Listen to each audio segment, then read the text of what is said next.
Daniel's managers would never imagine what he had in store next. The morning of the 18th, Daniel was now roaming around downtown Denver. Daniel would end up sending his managers texts stating that he was at a Union Station. Stop calling them managers, dude. They're not managers. They're kids trolling him. I don't understand. Waiting to hop on an Amtrak to Los Angeles. While Daniel's managers warned against him quitting services and being independent, they wanted Daniel to stay in the Denver area where he had support. Upon trying to talk Daniel out of it, he was, as expected, stubborn as always and did not listen. They were being realistic with him, saying that he would have nowhere to go and it wouldn't necessarily be the best idea. Sorry, I'm not believing this. This is a text message apparently from Daniel Larson to a manager, right? One of the trolls that says he's quitting his services. Can you show where they give pushback? This is a weird whitewash of like the inappropriate behavior from these trolls. Daniel Larson is not a good person, but this is freak shit. At this point, it was official that Daniel was about to leave the state of Colorado on his own. For the first time ever. It was getting serious. You didn't think it was serious when you guys trolled him out of living in this group home setting? By almost midnight, management had one final idea in mind before they called it quits. They were teenagers across the country doing this all over the phone.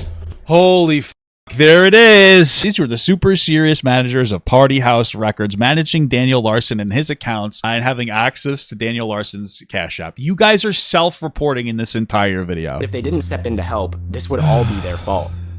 It already is. Wait, why would it be your fault? They told Daniel to walk to the airport and sleep there, which was well over a 2-hour walk from where he was at during the early morning hours. He made it to the airport. Larson was finally at ease. If management didn't have him go to the airport and make that call, who knows where he would have ended up.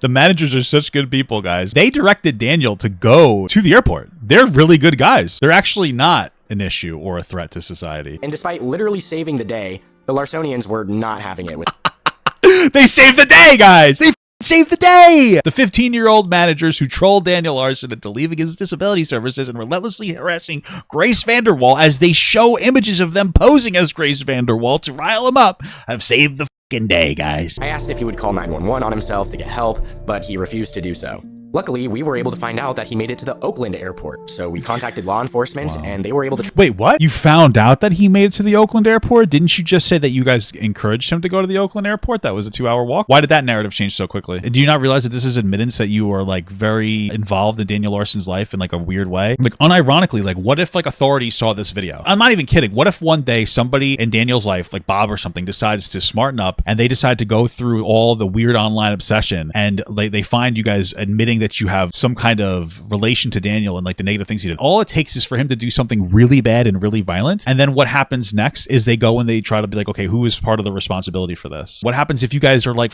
in your 20s trying to live productive lives and then like somebody decides to go and start a case against you and it ruins your entire life because you wanted to troll some person with a disability?